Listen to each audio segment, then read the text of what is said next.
Thanks for joining us. Today we have some new toys. New server, some associated drives, memory.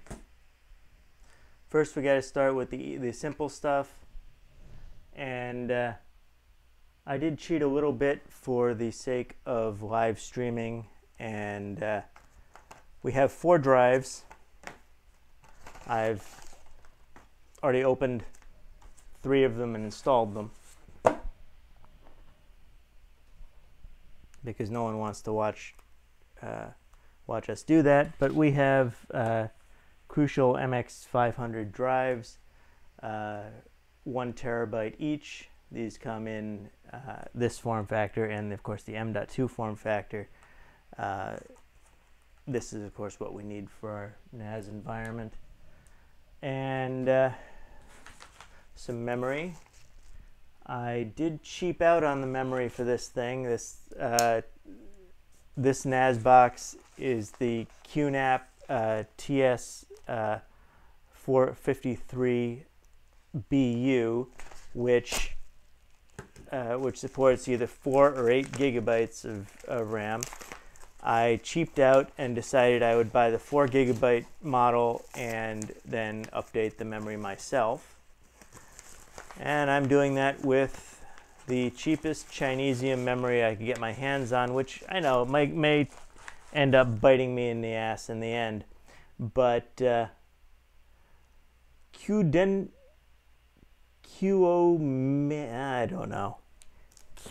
memory. Now this is the least ESD safe distribution mechanism for memory that I have ever seen. All right. In theory, this contains 2 SODIMMs. I hesitate to open it because what the hell. But we shall see. Okay, there's our drive. There's our memory. Let's take a look at this. What did they do here? And I know I shouldn't be leaving the knife here. Safety first, kids. Yes, we in fact have 2 SODIMMs. This is DDR3 memory, which is what's required for this device. Not the fastest, but good enough. Well, it's here. We'll see if it works. And they gave me this nice tin. Not what I want people to distribute memory in, but still a nice tin. And arguably better than stickers, which is what everyone seems to distribute these days.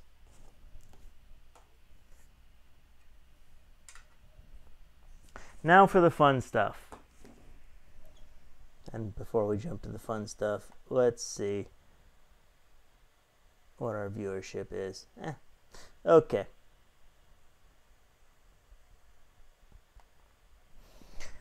Now for the fun stuff. Oop.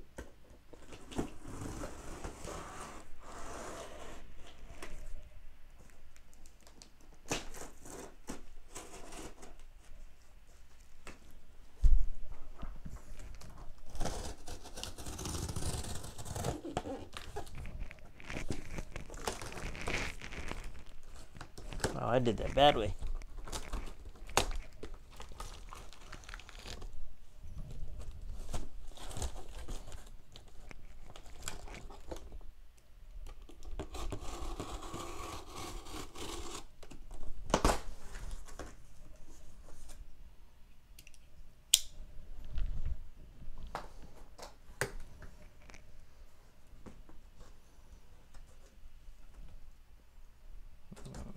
Is that going to mess with my camera? Well, we'll see.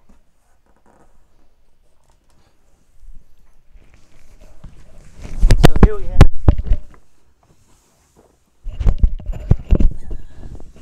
and we lost our microphone.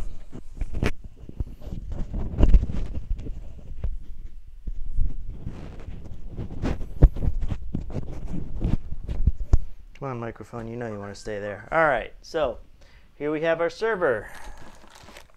Power cord. Box of miscellaneous items we'll look at in a moment. and server.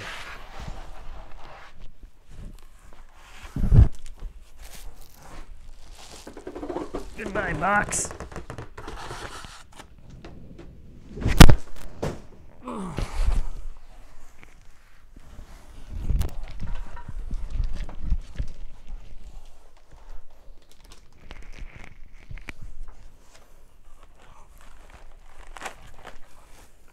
So this thing is kind of cool. It's of the new generation of network attached storage plus virtualization and containerization. Those are in fact two different things because the people who develop containerization solutions want to distinguish themselves. The practical difference being that one emulates hardware and one does not. So here it is. One QNAP storage server. This is our best method here. We will open from this end. This thing is 1U, obviously. It has 4 hot swappable drive bays that accommodate either full-size or 2.5-inch drives. That is laptop-size drives. If you go that route, that's the route that we went.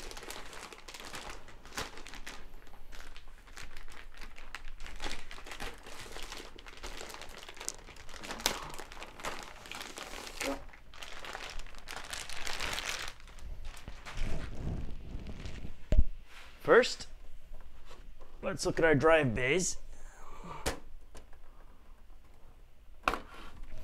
They are, as you would expect, drive bays.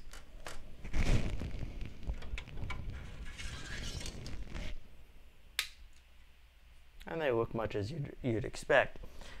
They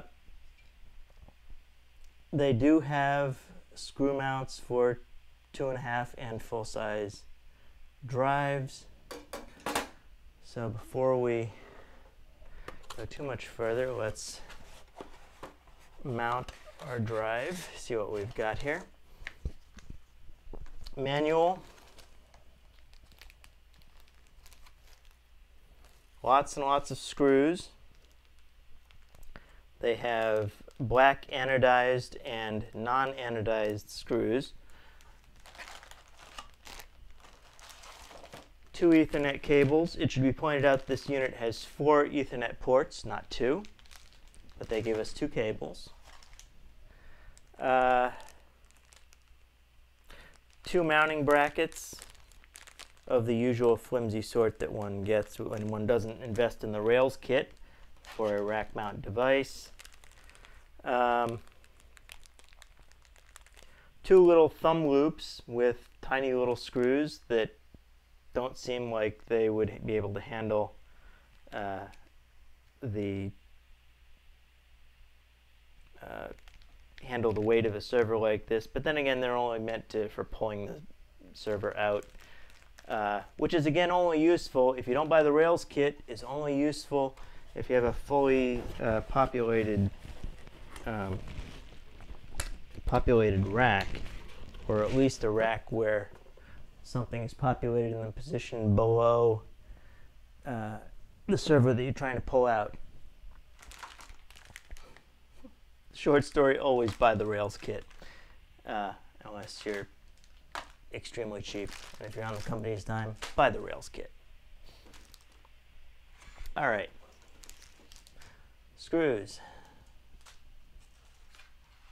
And through the magic of live streaming, screws. It should be pointed out here that these screws they use in the chassis in the chassis cover appear to be exactly the same spec as the screws they're using for drive mounting, which I guess saves them a few cents, but makes for extremely flimsy chassis mounting. So let's get our drive in, and we can open this thing up and take a look at the motherboard. Like I said, I cheated a little bit and mounted a couple of these other drives already.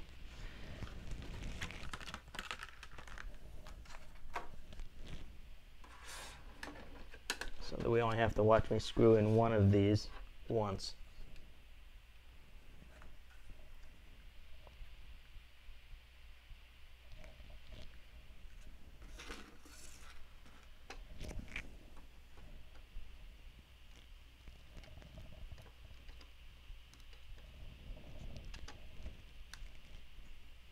So this box, like I said, is a storage and virtualization server.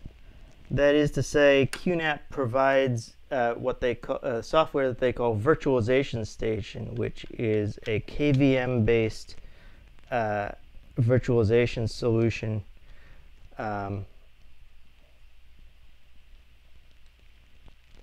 So you can manage a set of VMs on their storage using the existing using the built-in processor. Now this thing has an Apollo Lake 1.5 gigahertz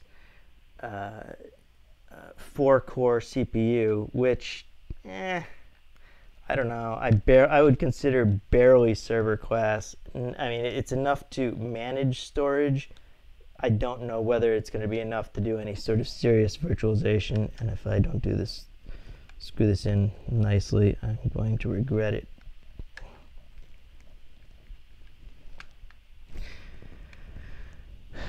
Come on, thread correctly. This is not good.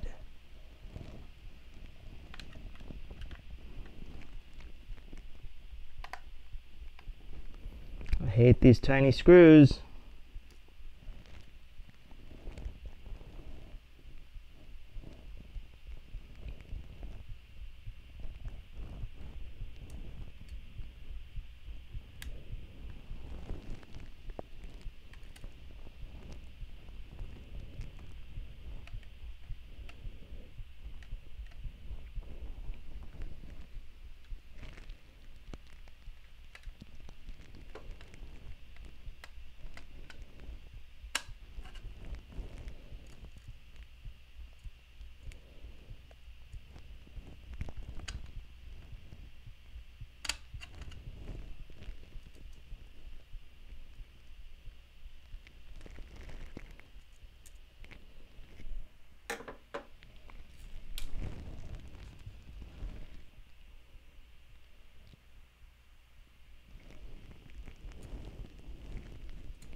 That's more like it.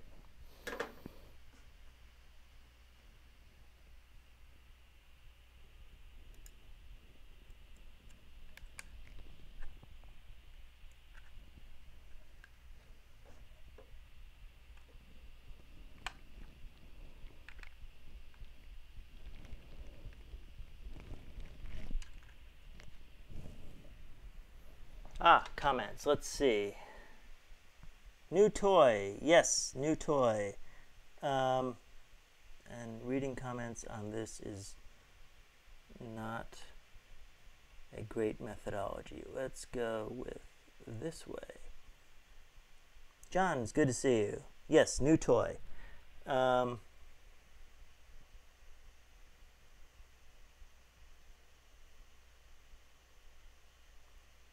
I have the word Celeron. You mean you hate the word Celeron?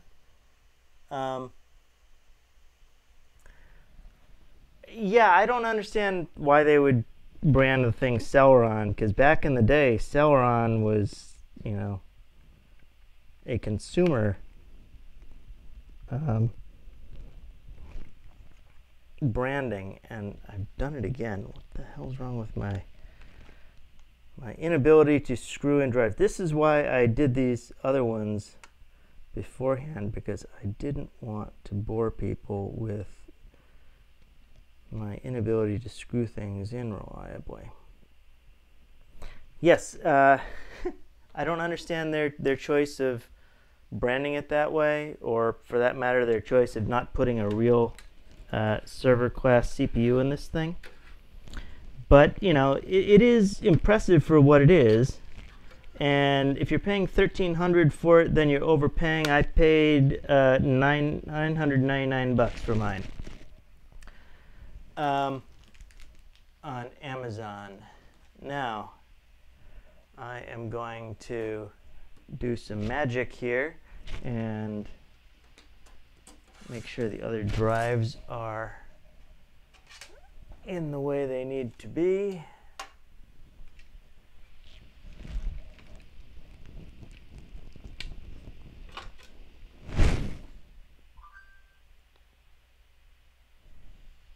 What have I done? Drive 1.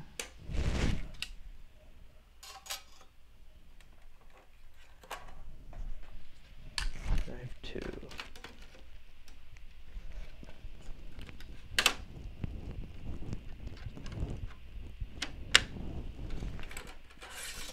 Drive 3.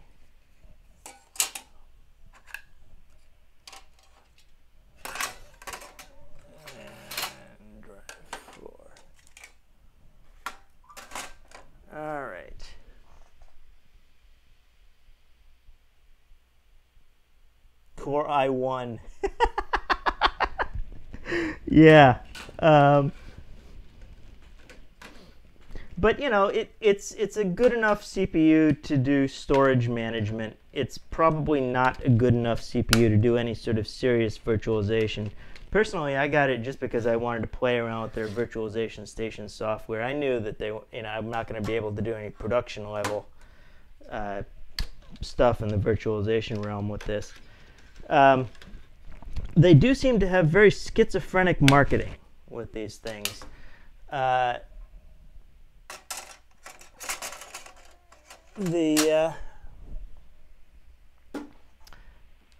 marketing is such that they promote it as a media server, which I take to mean for home use. This is a rack mount device, obviously, but apparently it's for home use. And then they also market it as a security, camera video storage solution. And then they market it as your typical NAS server. And then some sort of VM hosting environment, which again, it really can't possibly be. Now, I haven't turned this thing on yet. I haven't run it, so we'll see. But let's take a look at the insides of this thing, just for kicks here. And because I need to add my 8 gigs of RAM instead of their 4. Now, I did buy no-name memory, but we'll see what they have in here.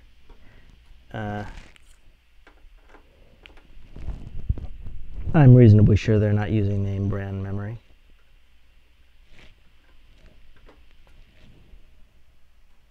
It's just really a question of how much Chinesium can you stand. And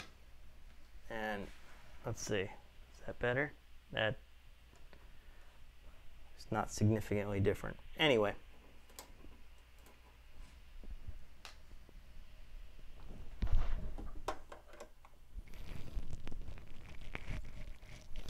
What's interesting here is this thing, it has its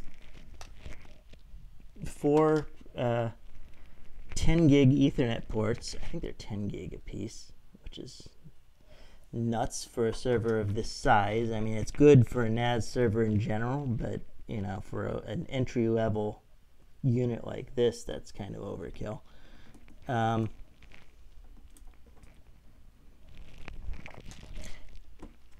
it's got a bunch of USB ports, as any device should, but it's got an HDMI port. It's got HDMI output on it that, there we go.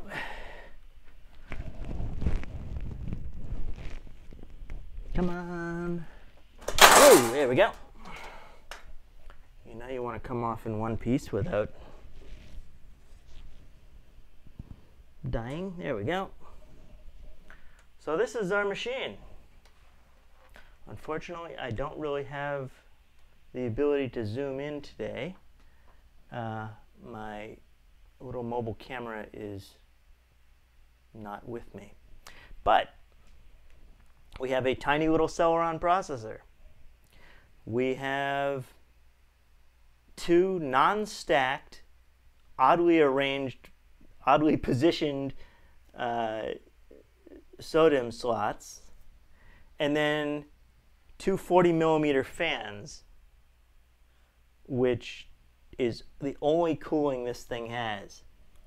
These two little 40mm fans. Now I remember your typical 1U servers back, 15, 20 years ago, they would have 3 or 4 squirrel cage fans mounted horizontally across this space, and then of course your 4 drive bays, and then of course you'd have a specialty slim heat sink across here for the CPU. This thing is really sparse. I mean, you got your 2 Ethernet ports, 2 Ethernet ports, 2 more Ethernet ports, and the 4 USB ports, and over here is our HDMI port. You can actually run a virtual PC in this unit and have it be your PC, assuming you've got space to mount it somewhere.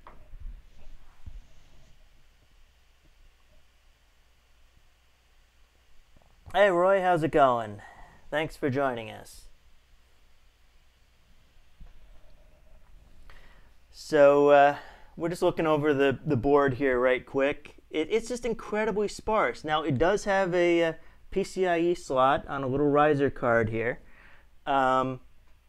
I don't know, you might be able to install some kind of snazzy graphics card maybe, or something. If you wanted to run this thing as a, you can't run it as a serious PC. It's only got a 1.5 gigahertz processor.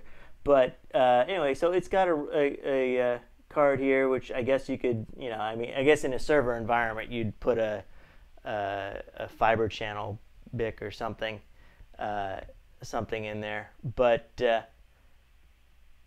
there's nothing underneath it. You have very, very, it's just incredibly sparse.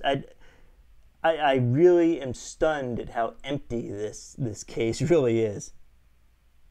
It's remarkable, absolutely remarkable.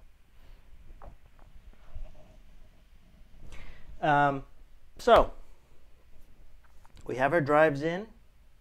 We have our little weirdo memory that came in its own little tin. So let's install that right quick. Again, this is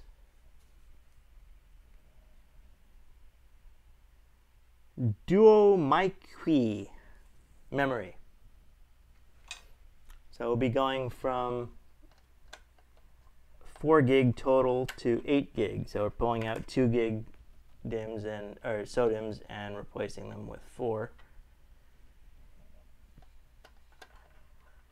for a total of 8. Come on, you know you want to see. There we go.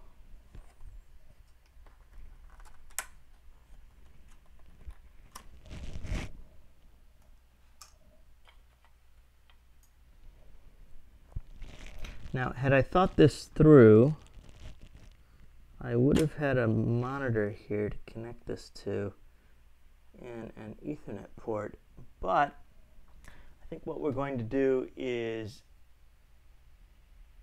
once we're satisfied at how this thing looks and close it back up, I think I will take a quick break and mount the thing and be back for its configuration. That might be the best way to go about this. So, what else do we want to look at? Oh yeah, these squirrel cage fans, 40 millimeter, 12 volt. Sound familiar? It's like you'd have on any 3D printer. Although they're, 3 times as thick. This is very loose, this fan mount. Very interesting. It's not screwed in. The fan bracket, ooh, that's ugly and sharp. This thing is not mounted to the base at all. There appear to be threaded screw holes. Well, I guess they're not threaded in the fan bracket here, the thing that I'm wiggling, this entire piece here, but not in the base of the chassis. So there's nothing to actually screw it to. We'd have to actually drill holes in the base of the chassis, countersink them slightly so that we can actually get the screws in. But I'm not going to screw it. I have no inclination to do that. I gather this has to do with using the same bracket in a 2U chassis, maybe? That looks a little odd to me, but see, I worry about this wiring here. This stuff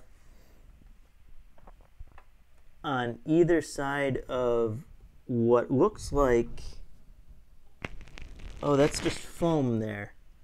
Okay, I thought that was a MOSFET in there. This is just foam. Okay, so on either side of these tiny little pieces of foam that are apparently screwed or otherwise mounted to the motherboard,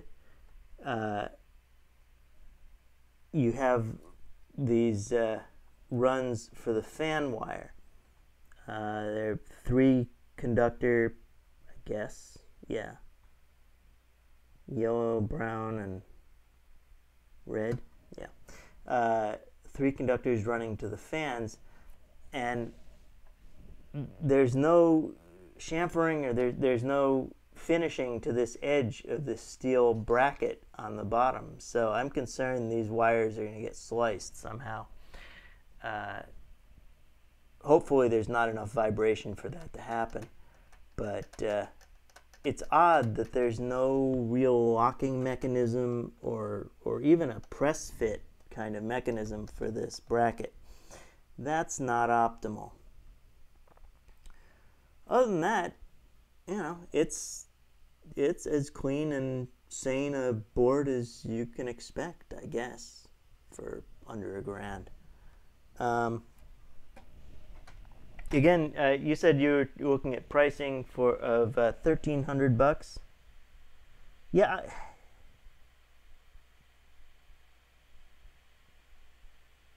Vibration. I mean, realistically though, these are all SSDs, so there's going to be there are no moving parts except for the fans on here, and they're mounted to this thing that flops around. So there's going to be no additional vibration when this thing is installed. It's still not optimal. It's the same thing with this cabling arrangement, right? So we have the cable here for the LEDs for the front panel, There's one switch and then an LED for each of the drives, a power, I guess that's the power or status LED, and then one for each of the 4 drives. And so you've got this ribbon cable that's nicely folded over here to get this angle and then folded again, but it's held here with just some basic tape. I mean, there's nothing industrial about this in any way. So that's not confidence inspiring. And it looks like it's run over some kind of fitting here that, oh, I see. It actually has this riser board that forms the back plane for the drive bays, and it's slid. It's mounted into that back plane. Well, while we're looking at that cable management here, we've got the power for the back plane, nicely zip tied, shoved off to the edge here, but the same thing, there's nothing to mitigate these wires being sliced when I put this cover back on, which is just not good. I mean, you could easily catch one of these wires when you, I mean, there are, what, a dozen or more conductors here? You could easily snag one of them, not even notice when you put this case back on. The cover back on. That's not great. And this is the least beefy power supply I've seen in a while. But then again, you know, I'm not sure what the wattage is for this thing, and we'll look at that in a minute once I get this cover back on. But it's a tiny little power supply as far as I'm concerned. Alright, now, have I caught any wires? No, but I didn't get it aligned right. What did I not do right here?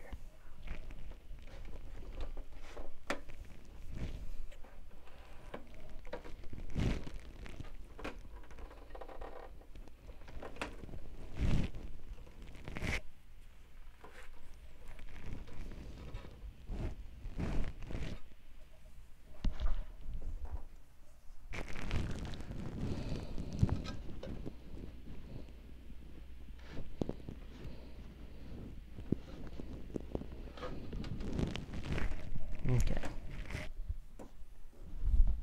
That'll work.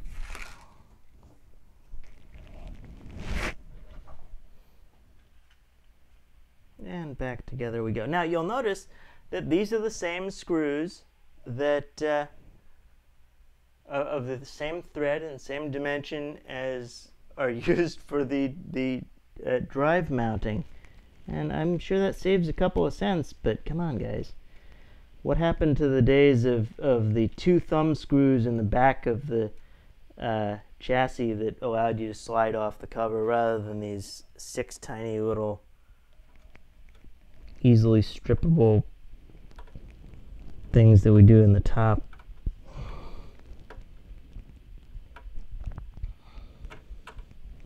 Chassis mounts that you can open, or chassis that you can open for,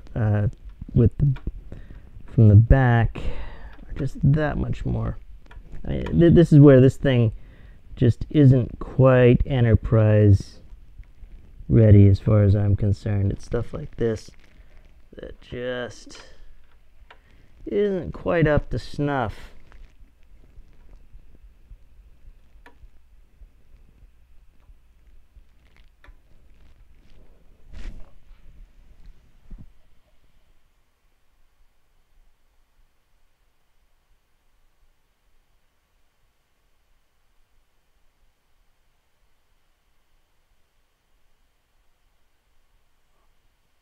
Well, that's true. I mean, I paid $200 for each of these drives, so you know, like I said, this thing is overbuilt for my purposes, but it seems like it's underbuilt for any sort of enterprise purpose.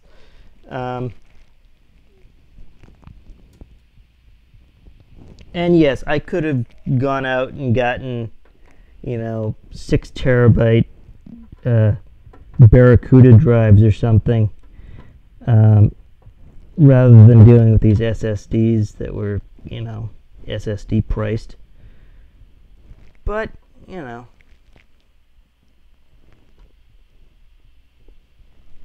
I figured go all out. So this thing is supposed to have an operating volume, a noise level of 35 decibels, which is not going to be optimal for a house. But I think that also took into consideration the drive noise, which in my case should be 0.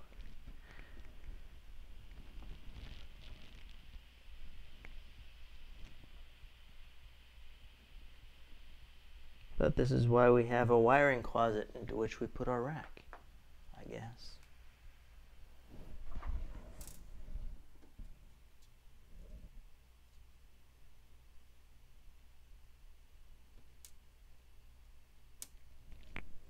Come on, hapless little screw. You know you want to go in straight.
As quiet as because you just don't have fans going below 76. Yeah.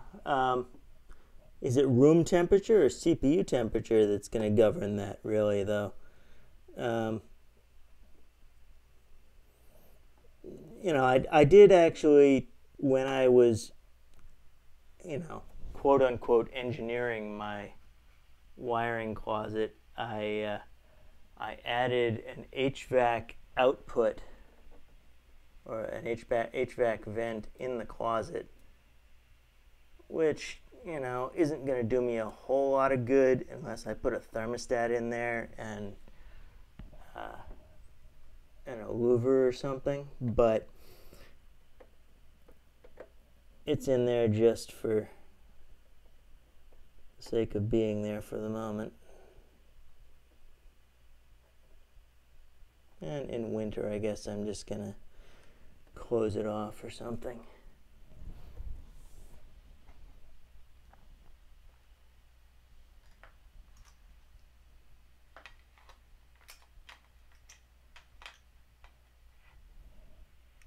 A nice little memory storage tin. So this is the name brand memory ADATA. ADATA is almost a name brand, almost.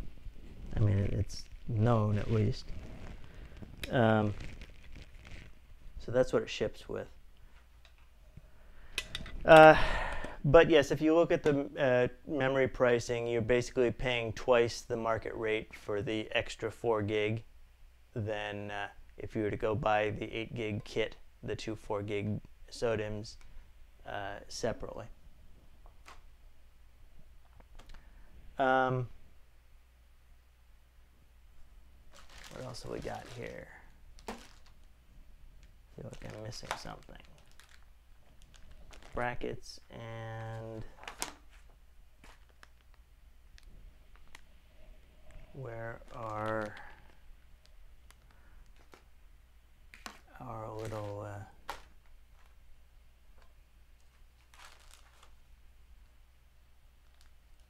okay.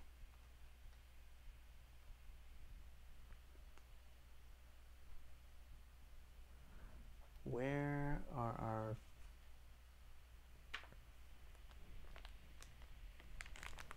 little U-bolts that I was making fun of before?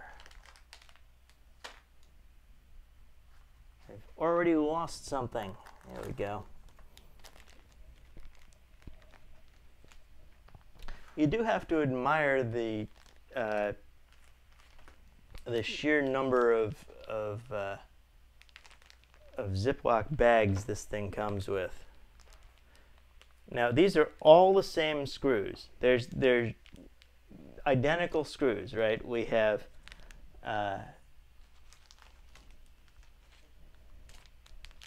12 anodized black. What is this? 24 or 36 non-anodized. We've got 4 more non-anodized for the U-bolts, or thumb bolts, or whatever you want to call them. And then these, I guess, are these different? No, these are exactly the same. Another 4 here, but they're all in their own little Ziploc bags, so I guess that makes it better, right?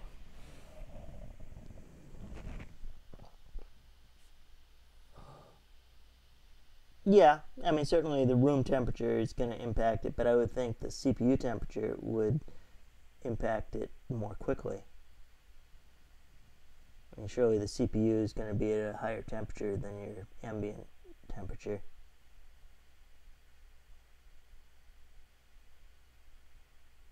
I could get a CR10 500 millimeter. Yes, I could. Although I guess somebody found a 500 millimeter square heated bed earlier today, so I would be more inclined to just build a 500 millimeter square Mark II or something like that. I actually, they've got these easy peel adhesive magnet arrangements now for magnetic removable beds that might work nicely there. I haven't looked to see whether there's one that's 500 millimeters square. Anyway, what remains is screwing in our brackets here. And then I'll take a pause to move this over to the wiring closet and go from there.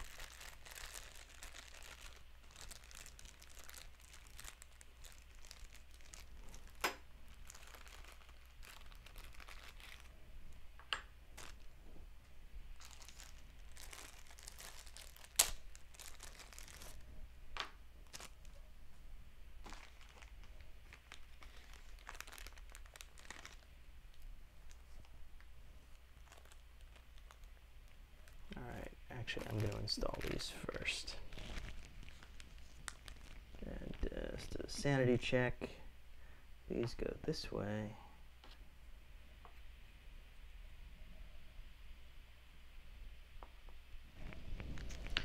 So the U-bolts go on the front, and the front is this way.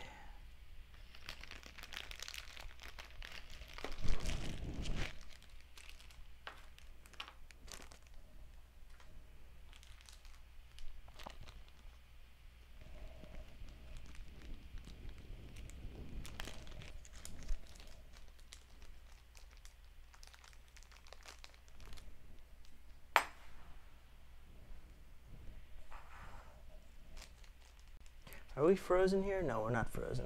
It's just, I've just angled this badly, or slightly badly, anyway.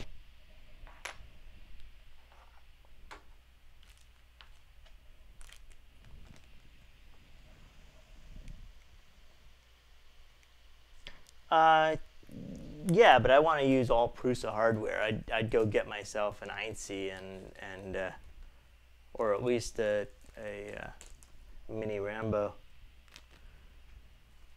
and an E3D and maybe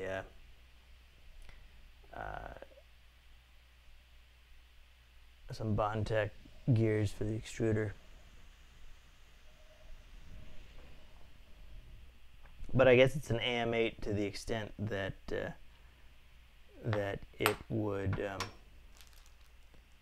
let me think about this. These are.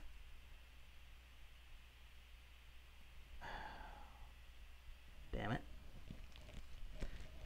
I want to be right about this. These are in fact the same screws, right? Okay.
Like I said, these screws seem totally insufficient to this mounting task. But I guess they don't really expect you to be pulling the weight of the server around a whole lot on them, so maybe it's good enough.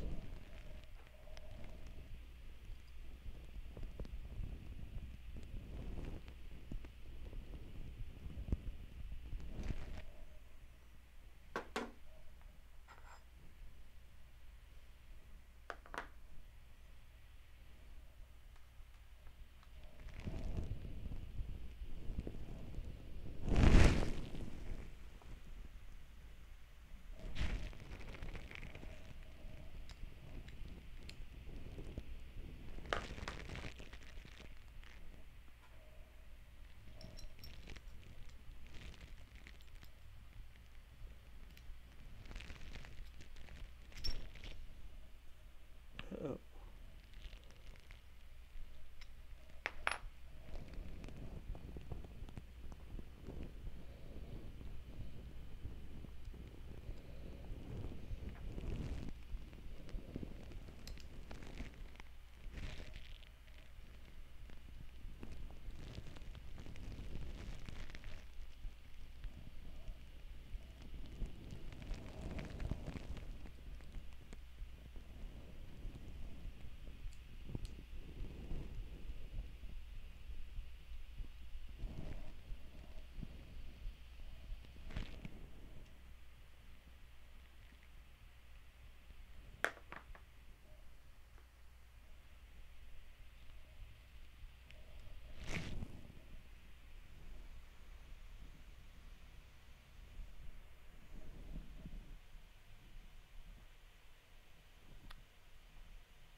All right.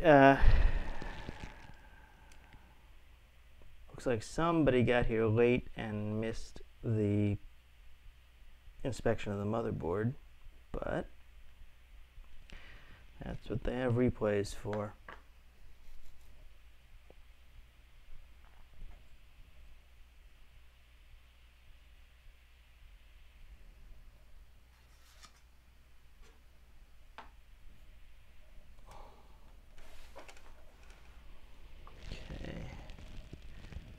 And this goes the center and bottom.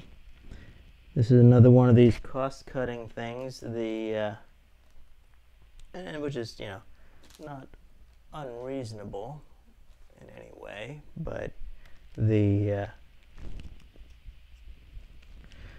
brackets are clearly meant for both 1U and 2U cases because they've got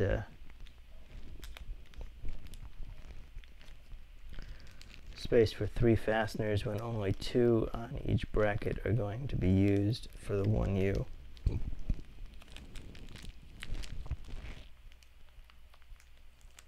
again, you know, I can't stress this enough. These are not sufficient screws. Let me, yes, I don't really have a good way of doing this. All right.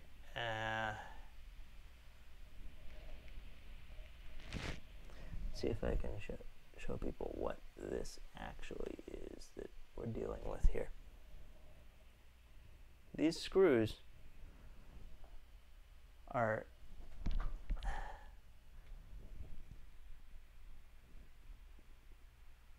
like that. I mean, you can barely see them.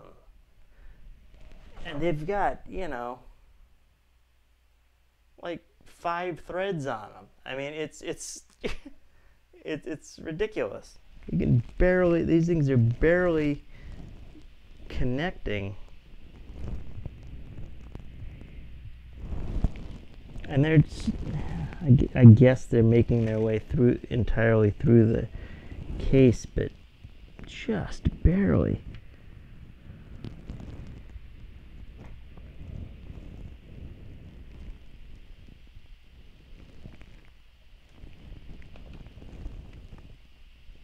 Okay, I'm not liking that arrangement. Let us redo this further.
It should also be pointed out that QNAP is providing some sort of cloud-based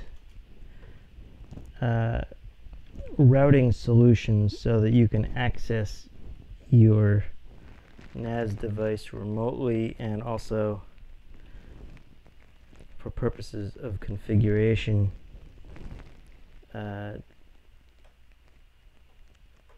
for network announcement, instead of doing something obvious like MDNS or something that would easily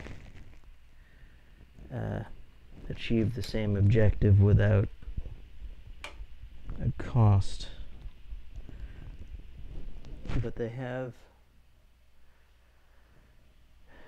mobile applications that allow you to do different kinds of synchronization remotely and so on. It's unclear whether they're really marketing this thing towards home users or enterprise or what.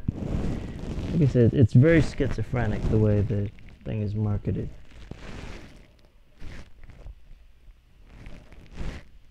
Alright, this goes like this.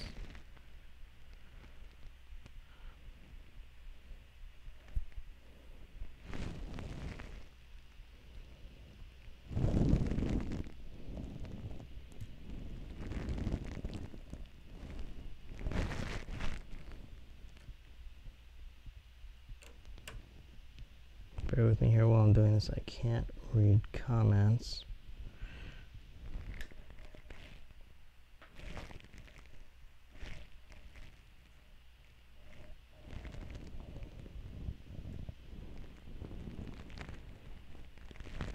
Yes, if I had this to do again, I would definitely have purchased the Rails kit.